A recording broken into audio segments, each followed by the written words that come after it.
Countdown for blastoff. X minus 5, 4, 3, 2, X minus 1, fire.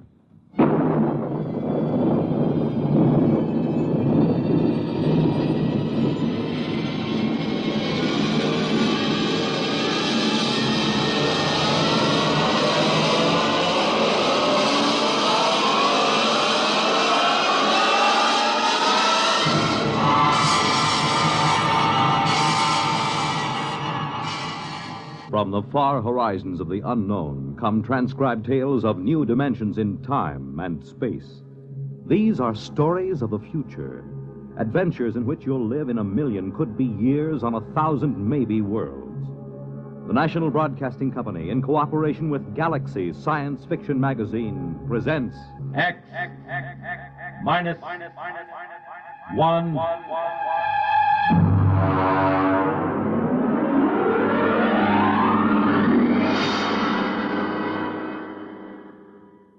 Tonight, Hallucination Orbit by J.T. McIntosh.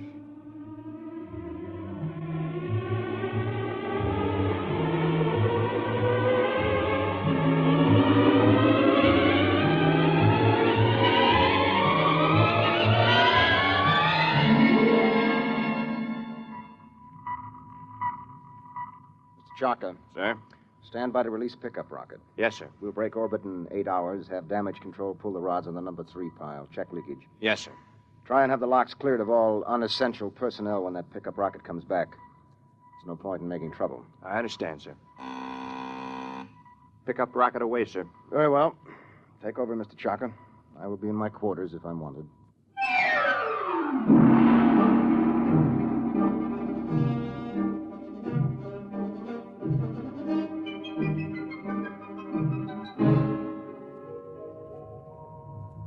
Well, now then, Mr. Danbury, make yourself comfortable. Why, thank you, Captain. You care for a drink? Scotch in that bulb, bourbon in the other. No, thank you. I can't get quite used to squirting liquor from a rubber bulb as if I were oiling a bearing. Well, you'd have a devil of a time pouring from a bottle in free fall. Well, how are you enjoying your trip? It's very interesting. It's very nice of you to give me a lift. You know, it would have been 8 months before another ship came along. Oh, a lot more than that with the main Pluto beam station out. Probably 8 years. Really? That long? I thought the whole run to Pluto was under 18 months. Yes, it is when the beam is running. You see, Mr. Danbury, we left Earth 27 days after the beam broadcast from Pluto station broke. We've been spaceborne close to 6 years. I suppose that's why you're on orbit around this planet, picking up supplies or something, eh? Oh. This is a standard pickup for the space beam service. We sent a rocket down to take off a man who's been the only inhabitant of this planet for a little over 2 years. Well, I expect he'll be glad to see you. Well, there's no telling. I know I would. After 2 years of duty, Mr. Danbury, you might not know anything. Oh, psychiatric troubles? Solitosis. It's from the Latin, solus, alone.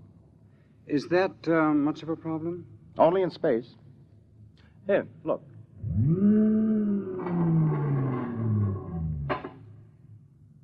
Look through that port. Seems empty. It is. It's empty of horizon, sky, sunlight, ground. It's empty of time. It's empty of people. You can't live in it too long without something happening. I see.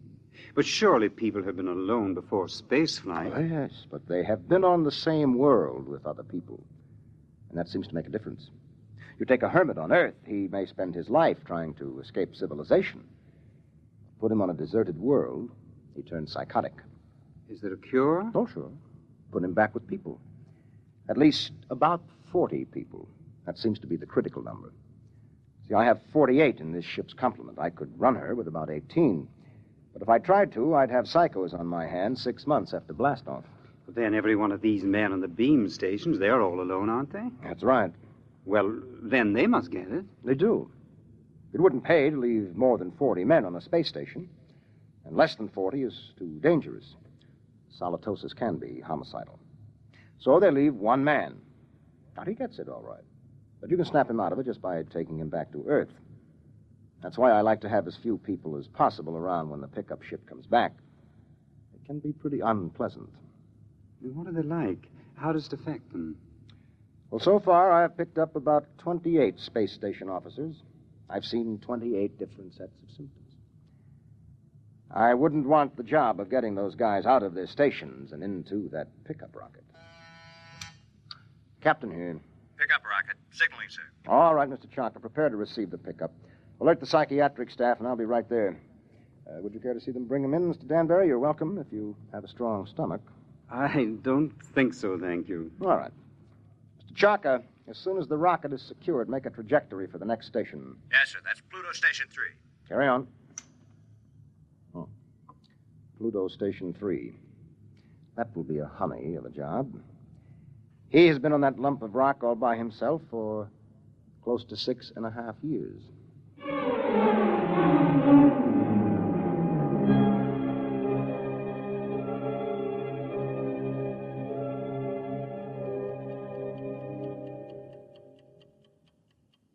Pluto Station 3, Daily Report. Colin Ord, Space Officer. Everything is in fine shape. Through my port, I can see Mars, Earth, Saturn, Mercury. That little devil, he's hiding behind the sun. He's been quite furtive lately. Why I'm required to record this report every day escapes me, because it's quite obvious to any empty-headed brass hat at the central office that not a word of this has been worth the tape it's been recorded on for the last 5.5 years. But if it amuses you gentlemen to hear me wander, after all, you are paying for the tape. Which gives me a fine thought. I'm going to set the pickups through the whole station and leave the tape running. That'll give you a daily report all day, so keep on listening. Right now, I have the distinct impression that Earth is winking at me. A rather suggestive, lewd wink. It helps to see the planets, doesn't it? Oh, I thought you were reading. I was. You know, if you hadn't been able to see the planets, you would have been a straitjacket case long ago. Well, who knows I'm not one now? You don't, anyway. Well, I think that so long as you talk sanely about madness, you can't be so far gone. It's out there somewhere, isn't it? The rescue ship. Somewhere. How long now, Colin? Where could they be now if they started whenever the beam failed? I haven't worked it out since the last time you asked, but they could be very close. Well, if the beam hadn't failed, they would have been here long ago, wouldn't they? Oh, sure. 11 months with the beam, over 6 years without it. Well, anyway, that triple times 6 years' pay adds up to quite a pile. You'll be set up for life when you get back to Earth, won't you? And at 29. I'll be rotten with money. Oh, well. It's been nice knowing you. That's because of the others before you. I've learned a lot. Never talk of the others. And above all, never talk of any others to come. I'm sorry. Would you like to play chess? It's a long time since we did. I don't think so, not anymore. I'm a little tired of chess. Oh, I know, I understand. I won't bother you. I'll go to my room, Colin. Well, don't get upset. I'm not. I understand. You're just tired of chess. You still listening, gentlemen? That last few minutes might have been a little confusing. You'd like to know who I was talking to, wouldn't you? I'm afraid you can't hear her on the tape. That's Una. And I'll tell you what she looks like. You might find it interesting. She's beautiful, but rather cool. She always wears a white shirt and sharp, creased green slacks. She's got a good figure, but in a calm sort of way. She plays a good game of chess, although I beat her 2 out of 3 times. Of course, you know why you can't hear her on the tape. But I still know, too. That's a point in my favor, isn't it? That brings up an interesting question, gentlemen, because I'm tired of Una. I'm beginning to find her a long, cool, slightly unappealing bore. My problem is how to get rid of her. I can't just tell her to vanish. She's a little too real for that. I dreamed up a ship to bring her. I'll have to find another to take her away. Well, I might as well get to it. Oh, no. No, I'm not going to bother about the ship. It's too much mental effort. I'd have to think up everything I saw, and frankly, gentlemen, I'm too tired. Maybe she'll take the hint. A lot of them did. Susie did. Alice. Oh. I remember Margie. There was a girl. A load of bricks had to fall on her head. Took me 4 weeks to get rid of her. No. Let Una figure her own way to get off the station.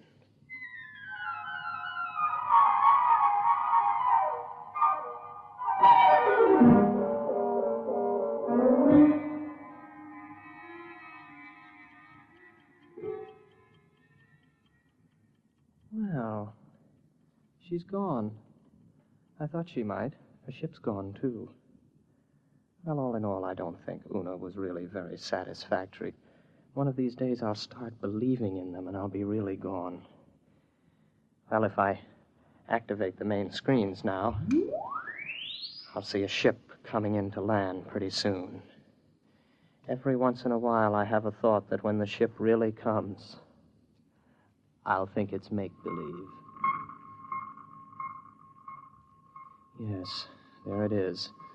A small ship curving in for a landing. I suppose I could check on the detectors. I know they register anybody within 100,000 miles, but I don't bother checking them anymore because someday the moment will come when I check the detectors, and I'll see just what I want to see. Well, the ship's coming in for a landing now. I'll go out to meet it. I'm rather interested to find out what the explanation will be for the girl. Naturally, it will be a girl.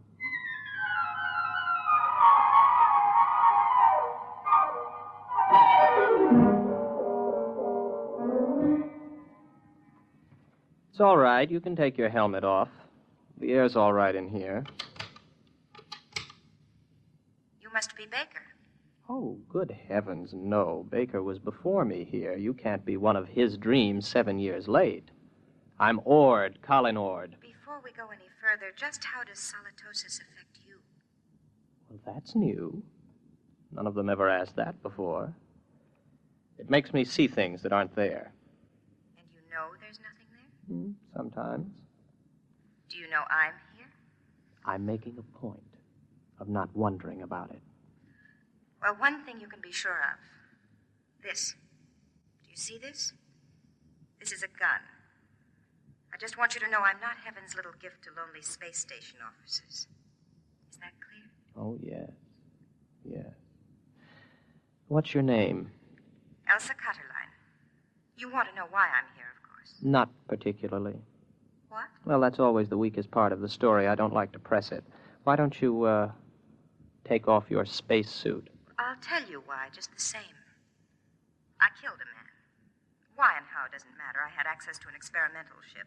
I thought if I disappeared for about 2 years, Oh, please don't labor over it. I'm not asking questions. Why not? Well, when we get around to it, I would be interested in the story you can concoct for being dressed like the cover of a magazine story in rather minimal clothing. It's been years since I thought up anything like that. You must be a throwback. What are you talking about? You know, you're going to have a tough time with that gun when you get tired of holding it. It's a heavy gun.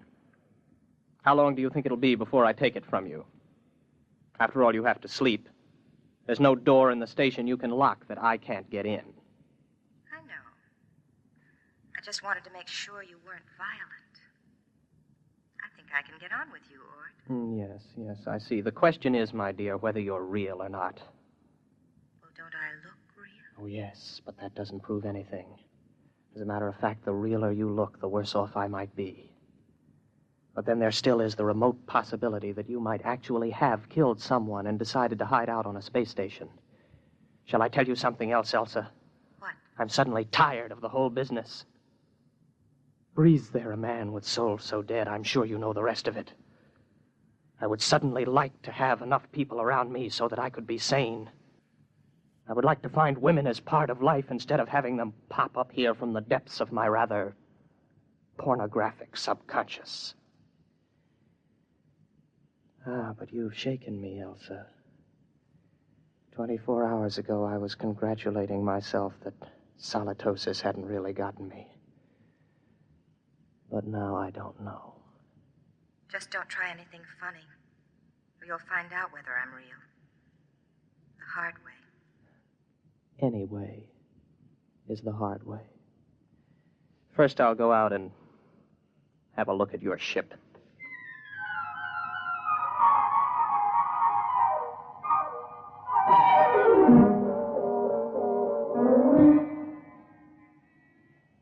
£14 per square inch air. Heat. Now, I take a gasoline lighter. There, the flame lights. But on the other hand, if there was no lighter and I see it, I could also see it burn when there isn't any air. As a matter of fact, how do I know that I can read a meter for air pressure? And now that I look again quickly, I find I haven't got a lighter in my hand, and as a matter of fact, the pressure meter reads 0. There's no air on this ship. As a matter of fact, there isn't any ship. Elsa is no more real than Una. All right, Colin, old boy, sit here and concentrate for about 15 minutes, and you'll be able to walk through the walls of the ship.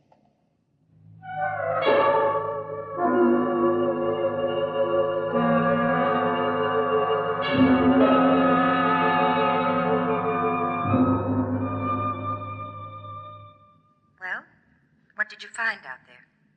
You'd better leave. It was a mistake your coming here. I'm sorry. No, don't come any closer to me. Put down the gun. Keep back. I'm warning you. Keep back. You see, it's no use. Oh, you're a good shot. You got me right between the eyes, but I couldn't feel a thing. I can't let myself be shot now, can I? Give that to me. There. Now remember, if you shoot me, nothing happens. But if I shoot you, you die. Do you know that? Yes, I know that. I'll give you about 20 minutes to get that overstuffed figure back into that spacesuit and get off my planet. Frankly, I'm getting tired of hallucinations. Tired. Give me back my gun. No. I'll keep that. After a while, I'll put it in a drawer. It'll stay there until I forget it. Then there won't be any gun anymore. From now on, my overblown figment, there will be no more Elsas or Susies or Margies. I am not going to give in to solitosis. Maybe I'll bring Una back. At least she could play chess.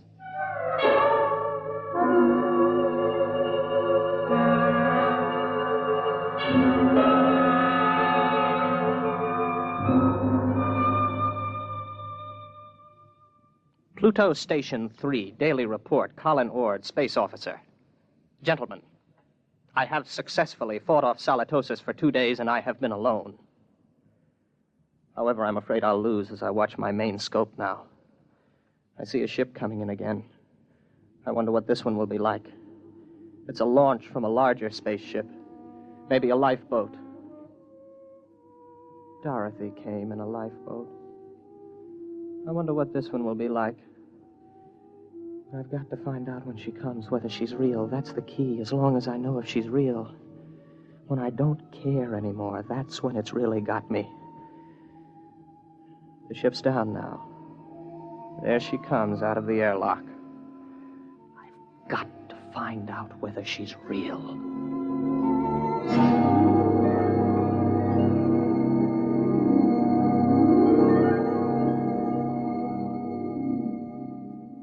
Colin Ord. That's right. I'm Dr. Lynn of 4 Star Lines.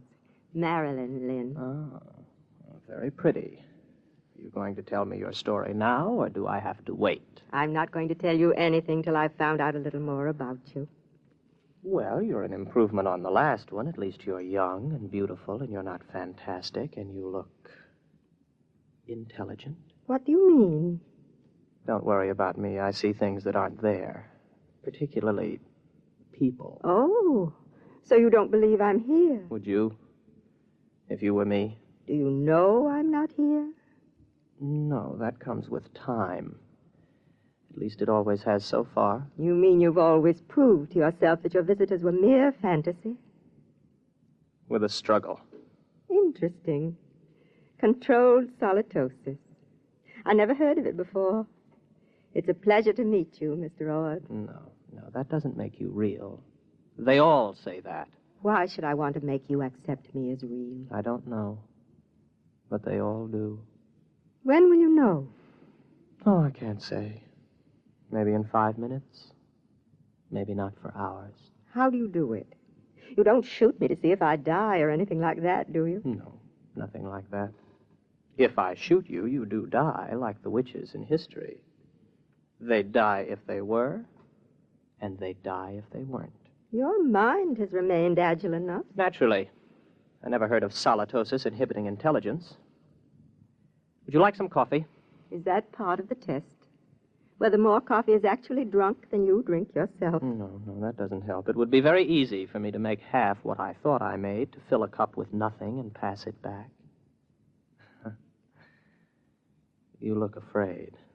Why should I be? What am I doing? Am I doing something I don't know I'm doing? No. Would you like me to wash the cups for you when we're done? That won't prove anything. Next time they were used, I could just imagine they were washed, couldn't I? Where are you going? To find out if you're real. My ship. Go ahead. Good luck.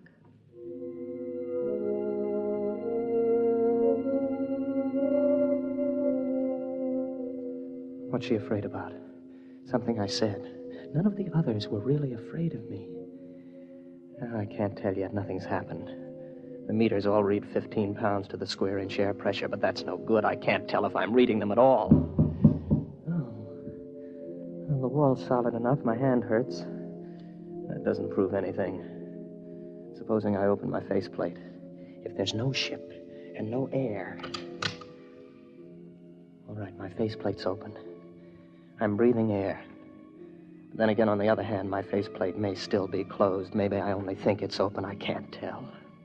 I can't tell that she isn't real. That means it's finally gotten me. It gets everyone. I don't really know if anything's real, if I'm real, if this space station is real, the planet, the universe, the galaxy. Maybe all life is in my mind. I think. Therefore I am. Yes, I remember that from school. Oh, I'm tired. I got to get back to the station. I'm very tired. Close my faceplate, if I ever opened it. Get back to the station. Got a headache. Terrible headache. I'm very tired.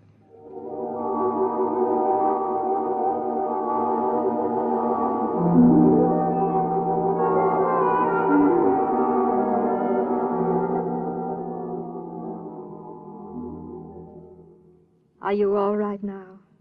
Here, drink this. What happened? You came in the station lock and passed out.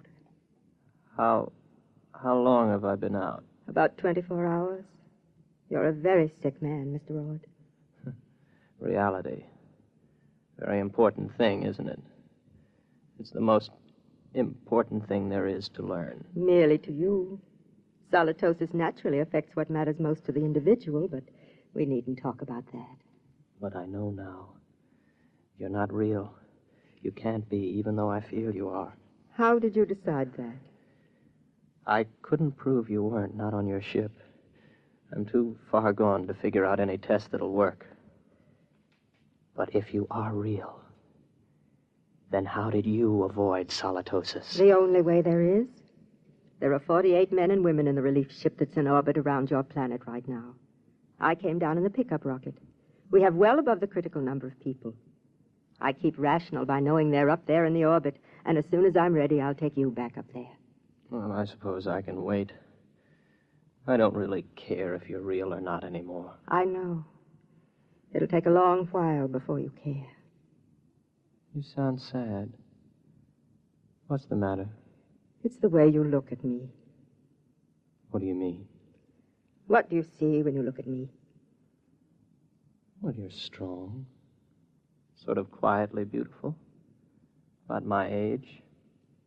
You're wearing a tunic and slacks. And you don't have a wedding ring. I noticed that. That's what I thought you saw. I'm real, but not your picture of me. I'm a doctor, Mr. Ord. All first contacts with station officers are made by trained psychiatrists. I'm a doctor. And I was a girl once. But that was 40 years ago. I'm 66. You can't be. Oh, yes. It was very nice to be a girl again. I could see myself in your eyes, and I almost felt young again. As I grow old in the next few weeks, Mr. Ord, you will be recovering. That will show you how your case is progressing. When you see me as I really am, you will be all right.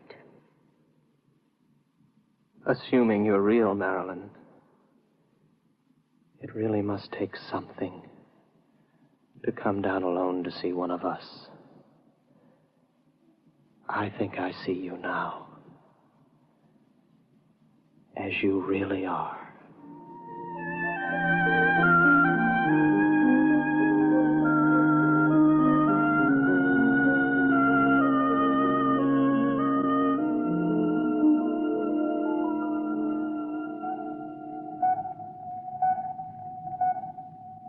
Captain, Yes, Mr. Jocko. pickup rocket all secured from Pluto number 3. How is the poor fellow? Good as can be expected. He came on board with Dr. Lynn. Uh-huh. I'm telling you, these guys throw me. There he was, holding her hand, looking in her eyes like he was in love with her. And you know what a dried-up old bat she is? Yes, I know. All right, Mr. Jocko. Prepare to blast off.